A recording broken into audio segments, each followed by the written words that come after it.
말씀이 있는 교회, 그 말씀 전하는 교회, 말씀대로 살아가는 교회, 말씀의 빛 교회.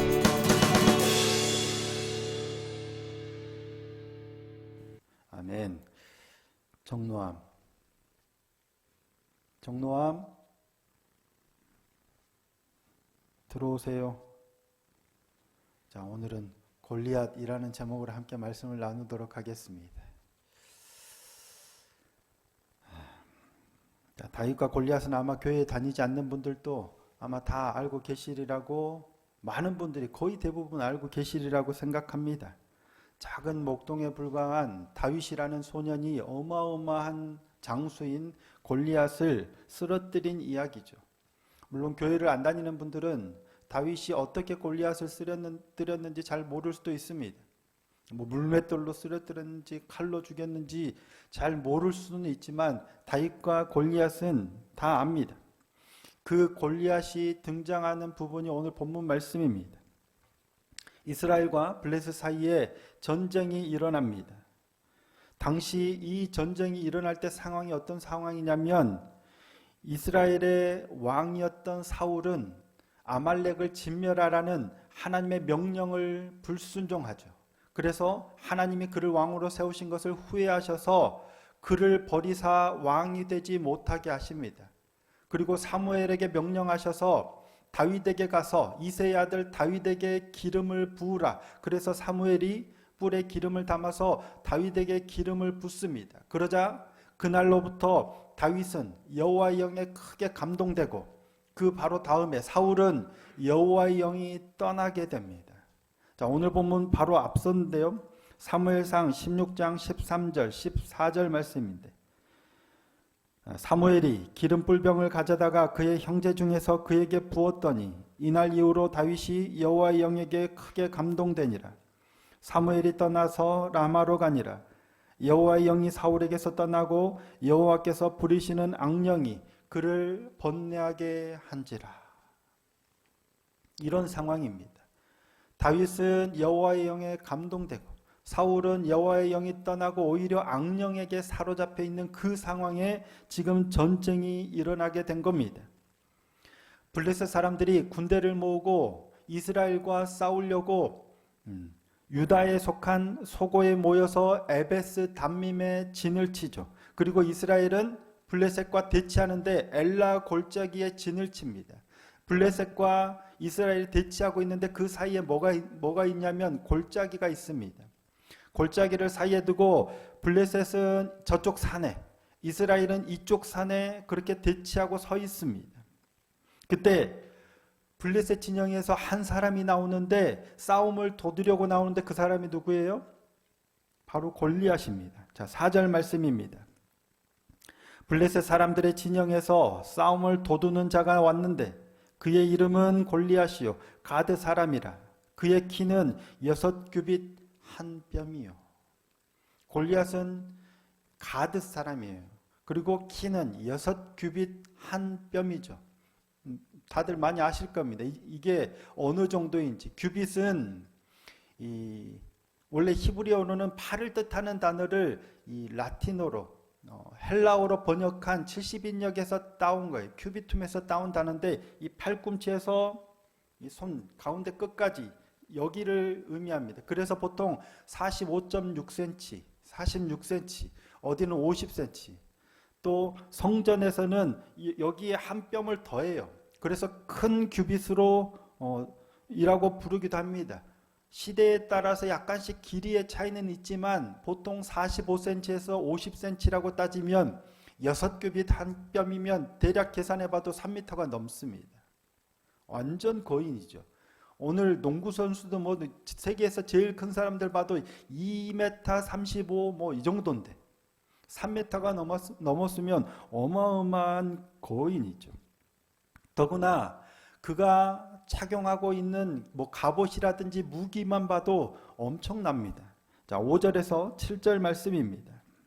머리에는 노투구를 썼고 몸에는 비늘 갑옷을 입었으니 그 갑옷의 무게가 놋 5,000세겔이며 그의 다리에는 녹각반을 쳤고 어깨 사이에는 놋 단창을 메었으니 그 창자루는 배틀째 같고 창날은 철 600세겔이며 방패든 자가 앞서 행하더라. 실물을 본 적은 없지만 엄청나게 무겁다는 것을 느껴지죠. 어마어마한 거인이 엄청난, 일반 우리는 뭐 무거워서 입거나 들지도 못할 정도의 갑옷과 무기를 든 거예요. 나중에 다윗이 사울 왕의 옷을 입고 무기를 들고 골리앗과 싸우러 나가려고 할 때 불편해서 익숙하지 않아서라고 하지만 안 맞아요. 사울은 엄청나게 키가 컸던 사람이고 힘도 셌는데 다윗은 그거 불편해서 못 가져가겠다. 그런데 골리앗은 그보다 훨씬 더한 거예요. 엄청난 거구에 힘이 어마어마한 장수였습니다. 그런 골리앗이 나와서 이스라엘 군대를 향해서 외치고 소리치죠. 한 사람 택해서 나한테 내려보내라. 그가 나와 싸워서 나를 죽이면 우리 블레셋 사람들이 너희의 종이 되겠고 만약에 내가 그를 이기면 너희가 우리의 종이 되리라. 한 사람, 제일 용감한 사람 내려보내라는 거예요. 근데 골리앗이 정당하게 매너 있게 정당하게 결투를 신청했을까요? 아니겠죠. 성경도 말하고 있지만 모욕하듯 조롱하듯 비웃듯 어디 한번 나올 수 있으면 나와봐 라고 하는 겁니다. 일부러 이스라엘 백성들 속이 뒤집어져서 참지 못하고 나와라. 그러면 이겨서 어떻게 하려고 더 가능한 한 모욕적으로 지금 이스라엘을 갈구고 있는 겁니다. 10절 말씀에도 이렇게 기록합니다. 그 블레셋 사람이 또 이르되 내가 오늘 이스라엘의 군대를 모욕하였으니 사람을 보내어 나와 더불어 싸우게 하라 한지라. 아예 대놓고 말하고 있죠. 내가 너희들 모욕하는 거야. 사람 있으면 나와서 싸워보라. 모욕하고 있는 거예요. 그런데 이스라엘이 나와요, 못 나와요? 아무도 못 나옵니다. 11절 보면 사울과 온 이스라엘이 블레셋 사람이 이 말을 듣고 놀라 크게 두려워하니라. 속에 열불이 나서 어떻게 이럴 수 있냐, 모욕적이다 라고 나가야 되는데 그런 사람이 아무도 없었단 얘기예요. 싸우러 나갈 생각을 못했죠. 이유가 뭡니까? 골리앗이 너무 강해 보였기 때문입니다. 거인의 어마어마한 장수요 용사입니다. 사울이든 누구든 이스라엘에서 아무도 맞설 생각을 못하는 거예요. 그런데 누가 나타나요? 다윗이 나타납니다. 골리앗이 그러기를 무려 40일 동안 하고 있는데 조석으로 나와서 이스라엘 모욕하는데 아무도 나서지 못하는 그때 누가 나타나냐면 다윗이라는 소년이 나타나요. 근데 다윗은 용사가 아닙니다. 양을 치고 있던 어린 소년이었어요. 근데 아버지가 형들의 안부를 묻기 위해서 떡덩이랑 예물을 가지고 전장에 보낸 거예요. 그런 다윗이 그곳에 가서 골리앗을 봅니다. 다윗은 전혀 다른 반응을 보이죠. 이 할례받지 않은 블레셋 사람이 누구이기에 살아계신 하나님의 군대를 모욕하느냐. 자, 17장 26절 말씀입니다. 다윗이 곁에 서 있는 사람들에게 말하여 이르되 이 블레셋 사람을 죽여 이스라엘의 치욕을 제거하는 사람에게는 어떠한 대우를 하겠느냐. 이 할례받지 않은 블레셋 사람이 누구이기에 살아계신 하나님의 군대를 모욕하겠느냐. 어떤 뉘앙스예요? 다윗이 분개하고 있는 겁니다. 이 할례받지 않은 블레셋 사람이 누구이기에 감히 하나님의 군대를 모욕하느냐. 못 참겠다는 거예요. 근데 그 소식이 누구에게 들어가냐면 사울 왕에게 들어갑니다. 그래서 사울 왕이 다윗을 부르죠. 아무도 40일 동안 이런 반응을 보인 적이 없었는데 다 무서워서 심히 떨고 있는데 누군가가 하나님의 군대를 모욕하는 이 사람 막 분개한다는 소리를 듣고 다윗을 불렀어요. 근데 불러놓고 보니까 뭐예요? 어린 소년입니다. 그래서 싸움을 나가지 못하도록 오히려 말립니다. 너는 어린 소년이고 그는 골리앗은 어마어마한 장수이기 때문이죠. 자, 17장 33절 말씀입니다. 함께 한번 읽어보실까요? 자, 시작. 사울이 다윗에게 이르되 내가 가서 저 블레셋 사람과 싸울 수 없으리니 너는 소년이요 그는 어려서부터 용사임이니라. 너는 소년이고 그는 어려서부터 용사인데 엄청난 장수야. 싸울 수 없어. 라고 싸움을 나가지 못하도록 말리죠. 딱 봐도 상대가 안 되잖아요. 만약에 저하고 마롬이라면 당연히 안 되겠죠. 누가 봐도 안 되는 싸움이에요. 말리는 게 당연해요. 하지만 다윗은 거기서 포기하지 않죠. 자기가 양을 칠 때 사자와 곰도 쳐 죽였는데 하나님께서 그렇게 하셨다. 하나님의 군대를 모욕하는 저 사람도 내가 쳐 죽인 그 짐승과 같이 되게 하실 것이다. 되리라 라고 하면서 하나님을 언급하면서 자신 있게 말합니다. 그러자 결국 사울왕은 다윗을 허락하죠.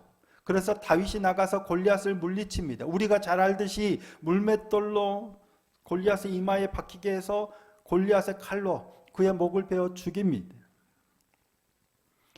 다른 사람은 두려워서 아무도 나가지 못하는데 어린 소년에 불과한 양치기였던 다윗이 이처럼 용기를 가지고 나가서 골리앗과 맞서 싸워서 승리할 수 있었던 이유가 뭘까요? 차이가 뭡니까? 물론 신앙적인 차이겠죠. 더 앞서서 근본적인 차이는 뭐냐면 골리앗을 바라보는 시선이 다른 겁니다. 사람들은 뭘 봅니까? 골리앗의 외모를 봅니다. 엄청난 거인이요, 힘이 센 장사요, 장수라는 외모를 보지만 다윗은 하나님의 군대를 모욕하는 자로 보는 거예요. 어떻게 보느냐의 차이죠. 세상이라는 골리앗, 현실이라는 골리앗을 보는 우리의 시선도 마찬가지입니다. 어떻게 보느냐에 따라서 전혀 다른 결과가 도출됩니다. 고려대학교 문과대학 심리학부, 심리학과 명예교수이신 한성열 교수님 들어보셨죠? 제가 카톡으로 영상도 보내드리고 했던 분인데 이분이 특강 중에 진짜 나와 가짜 나에 대한 특강을 하셨어요. 근데 본질적인 나와 주의 평가에 의해서 인식된 나에 대해서 말씀하시는 것을 들었습니다. 미운 표현이 미운 오리 새끼인데 저는 미운 새끼 오리라고 하겠습니다. 발음이 좀 그래서 미운 그러면서 진짜 나와 가짜 나를 예로 대해서 언급하면서 예로 든 이야기가 뭐냐면 미운 새끼 오리에 대한 이야기입니다. 미운 새끼 오리의 주인공은 오리예요, 백조예요? 모르는 이야기인가요? 처음 들어보세요. 네, 백조죠. 오리가 아니라 백조예요. 근데 이 백조가 어떤 이유인지 오리 무리에서 자라나게 돼요. 그래서 자기가 오리인 줄 알아요. 그래서 오리답게 살려고 막 애를 써요. 근데 얘는 백조예요. 오리처럼 될 수가 없어요. 그러다 보니까 오리들이 너 이상한데 색깔도 달라 하는 것도 달라 그러다 보니까 소외되고 멸시받고 그러다 보니까 낙심하고 그럴수록 더 오리처럼 되려고 오리답게 살려고 애를 써요. 근데 오리처럼 되기가 쉽지가 않죠. 근데 어느 날 백조 무리를 만나요. 와, 너무 아름답다. 그런데 너무 아름다운데 백조가 보니까 얘도 백조인데 오리처럼 하고 있는 거예요. 그래서 야, 너 백조인데 너 왜 오리처럼 해? 나는 오리니까. 자기를 오리라고 생각하니까 오리처럼 당연히 오리답게 살아가려고 애를 쓰는데 저 백조가 나보고 너 왜 오리처럼 사냐고 오리처럼 하느냐고 묻는 거예요. 내가 오리니까. 하지만 뭐라고 해? 너는 오리가 아니라 백조라는 거예요. 아니야. 난 오리야. 왜? 지금까지 그렇게 살아왔으니까. 근데 너는 오리가 아니라 백조라고 날아갑니다. 그리고 나서 보니까 호수에 비춰진 자기의 모습을 보니까 뭐예요? 자기가 그렇게 아름답게 동경했던 백조랑 내 모습이 똑같은 거예요. 그래서 결국 자신이 백조라는 사실을 알죠. 그래서 날아서 백조답게 되려고 날아서 백조 무리를 따라갑니다. 처음 들어본 얘기는 아니시죠? 백조인데 오리인 줄 알고 사는 거예요. 우리가 그럴 때가 너무 많아요. 저와 여러분은 그리스도인입니다. 하나님의 백성으로 오리가 아닌 백조예요. 그런데 어쩌면 우리는 오리인 줄 알고 오리답게 살려고 발버둥 치고 있지는 않은지 모르겠습니다. 그렇죠. 내가 누구인지를 아는 게 중요해요. 하나님의 백성이면 하나님의 백성답게 살아야 되는데 세상에 섞여 살다 보니까 내가 오리인 줄 알고 오리답게 살려고 막 애를 쓰는 거예요. 우리는 오리가 아니라 백조입니다. 그렇다면 내가 백조인지를 어떻게 알 수 있을까? 제가 정민 목사인데 저를 어떻게 해야 여러분이 바로 가장 알아보실까요? 한성렬 교수님이 그러면서 언급한 게 뭐였냐면 증명사진입니다. 나를 나타내는 가장 대표적인 게 얼굴이라는 거예요. 우리가 나타나는 가장 대표적인 게 얼꼴이죠. 증명사진을 찍을 때 여러분 어디 찍으세요? 얼굴 찍죠. 손을 찍어놓고 증명사진 찍어왔는데 어디 찍을까요? 손을 찍을까요? 얼굴 찍을까요? 발을 찍을까요? 배를 찍을까요? 물어보는 사람 없잖아요. 얼굴을 찍습니다. 왜? 얼굴이 나를 증명하니까요. 그런데 문제는 자기 얼굴을 볼 수 있는 사람이 있어요? 없어요? 직접 내가 내 얼굴을 볼 수가 없어요. 눈이 이렇게 튀어나와서 저기서 나를 보면 모를까? 우리가 자기 얼굴을 볼 수 없어요. 어떻게 봐요? 네, 그렇죠. 거울을 통해서 보는 거죠.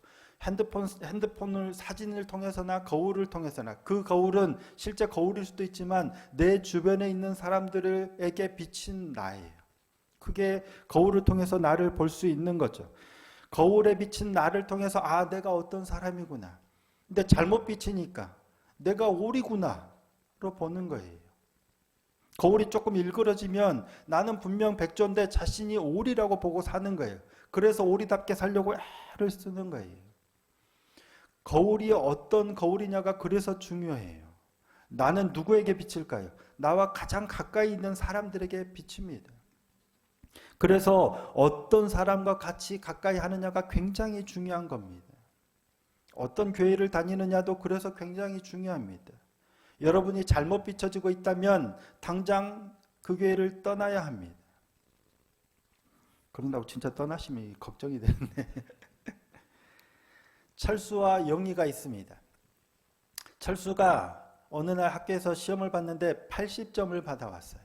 80점이면 잘한 거예요? 못한 거예요? 옥수로 잘하는 거죠. 근데 철수 엄마는 욕심이 많아요. 80점 맞아왔는데 야, 너 공부 안 했어? 그게 뭐야? 더 열심히 해서 다음에는 꼭 90점 이상 맞아. 철수가 열심히 공부했어요. 엄마 마음에 들려고. 다음에 시험을 봤는데 몇 점 맞았을까요? 또 80점 맞았어.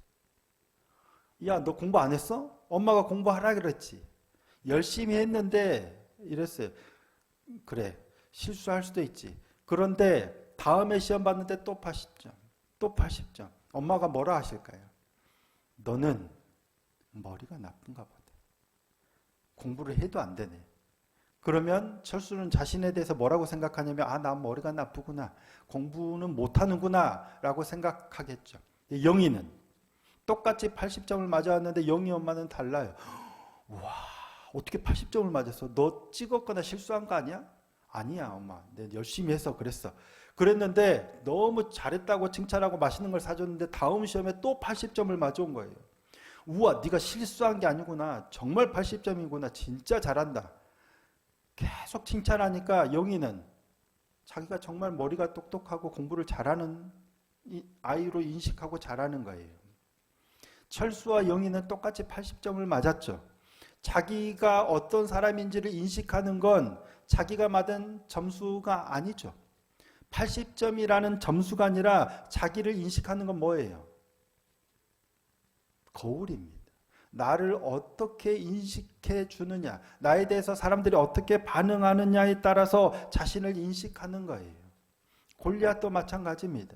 골리앗은 키가 어마어마하게 큰 거인이요 장수예요. 그를 어떻게 바라보고 어떻게 인식하느냐에 따라서 달라지는 거예요. 내가 두려워서 어찌할 수 없는 어마어마한 장수로 보느냐, 아니면 하나님의 군대를 모욕하는 한낱 짐승과 같이 보느냐, 객관적인 사실에 어떤 시선으로 바라보느냐에 따라서 전혀 다른 인식이 가능하다라는 거예요. 이게 바로 거울입니다. 그래서 어떤 거울이냐가 대단히 중요한 거예요. 우리의 신앙함도 그렇고 우리가 살아가는 모든 삶의 자리가 그렇습니다. 의도하지 않았지만 많은 분들이 누군가가 누군지 모르겠지만 누군가에 의해서 코로나에 전염되고 주눅이 들고 이 사실을 아프게 받아들이고 나쁘게 받아들이면 나쁜 거예요. 하지만 그렇지 않고 다르게 받아들이면 또 별거 아니에요. 똑같은 사실 앞에서 우리가 어떻게 인식하고 어떤 거울로 바라보느냐에 따라서 전혀 달라지는 겁니다. 골리앗이 키가 6규빗 1뼘, 그건 80점일 뿐이에요. 이 80점을 내가 어떻게 바라보느냐에 따라서 전혀 다릅니다. 누군가는 심히 두려워하여 벌벌 떨게 바라보지만 누군가는 내가 쳐주겠던 사자와 곰과 같은 짐승의 하나로 보는 거예요. 어떻게 바라보기를 원하십니까? 저와 여러분이 다윗처럼 그렇게 바라볼 수 있는 시선을 갖는 믿음의 사람이 되기를 소원하고 축복합니다. 결정적인 차이는 여기서 나타나는데, 그러면 다윗은 왜 그렇게 볼 수 있었을까? 어떻게 이게 가능했을까? 하나님이라는 거울을 통해서 봤기 때문입니다. 하나님을 통하지 않고는 불가능합니다. 그 거울을, 하나님이라는 거울을 통해서 보니까 어마어마한 거인도 그저 하나님을 모욕하는, 하나님의 군대를 모욕하는 한낱 블레셋 사람에 불과한 거예요. 하나님을 통과하지 못하니까 그냥 두려워 떠는 거고요. 하나님이라는 거울 앞에서 나를 비춰봐야 할 줄로 믿습니다. 그래서 말씀과 기도의 자리를 끊임없이 지켜야만 하는 이유가 바로 그겁니다. 그 말씀과 기도를 통해서 하나님을 바로 알고 나를 바로 아는 것, 이게 신앙의 기본이요 핵심이기 때문입니다. 그렇지 않고 말씀과 기도를 통해서도 바르게 거울을 비춰보지 못하면, 말씀과 기도를 통해서도 세상적인 가치, 성공, 부, 승리를 보면, 나보다 더 큰 골리앗을 보면 두려워하거나, 나도 저렇게 더 많이 갖고 더 힘센 사람이 되고자 원망하고 불평하고 욕심으로 점철되는 사람이 될 뿐입니다. 바르게 하나님을 바라보고 하나님의 말씀을 통해서 비춰지는 내 모습을 볼 수 있는 저와 여러분이 되기를 소원하고 축복합니다. 그 차이가 어디에서 비롯되냐면, 다윗은 그날로부터 여호와의 영에 감동되고, 사울은 여호와 영이 떠나고 그가 부리시는 악령이 그를 번뇌하게 한지라. 여기서 비롯되는 겁니다. 말씀과 기도의 자리를 더 신실하게 지켜야 되지만 우리의 능력으로 한 게 아니에요. 우리는 그 자리를 열심으로 지키지만 위로부터 임하는 성령 충만함, 하나님의 은혜가 우리에게 임하실 때야 가능한 줄로 믿습니다. 그렇게 성령 충만함으로 하나님이라는 거울을 통해서 나를 보고, 하나님이라는 거울을 통해서 세상을 보고 현실을 보는 믿음의 사람이 되기를 소원하고 축복합니다. 우리 앞에 닥친 현실 참 어렵죠. 실질적으로 쉽지 않은 시대를 살아가고 있습니다. 수입도 그렇고 환경도 그렇고 모든 부분들이 쉽지 않은 시대입니다. 하지만 이 세상을 바라볼 때 하나님이라는 거울을 통해서 바라보면 세상이라는 골리앗도 우리가 능히 물리칠 수 있을 줄 믿습니다. 더욱더 믿음으로 하나님의 능력을 의지함으로 하나님의 도우심을 입는 복된 믿음의 사람이 될 수 있기를 예수님의 이름으로 축복합니다.